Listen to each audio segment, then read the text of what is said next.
Alam mo ba na pwede kang magkaroon ng property na iba ang nagbabayad pero mapapasayo ang unit? Well, bago natin pag-usapan yan, I just explaining first. share ko lang itong project namin na Urban Deck Homes Ortigas. Na 10,000 lang ilalabas mo, makakalipat ka na kagad. Accessible sa lahat, sa malls, schools, palengke, churches, tsaka sa hospitals. Madali lang ang transportation kasi along highway lang to. Now, balik tayo sa topic natin.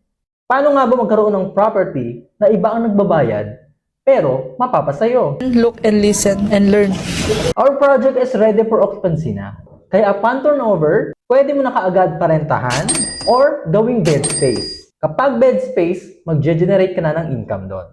Or, kung gusto mo mas lumaki ang income mo, gawin mong staycation or Airbnb. Ang laki ng potential income sa Airbnb. Kasi one of our client, ang rate niya is 3,000 per day. Imaginein mo na lang kung fully book ka ng 30 days. Or sabihin natin, 15 days lang. Yeah, boy. Yan ang mga paraan para magkaroon ka ng property na iba yung nagbabayad pero mapapasayo. Want to know more? Mag-message ka na.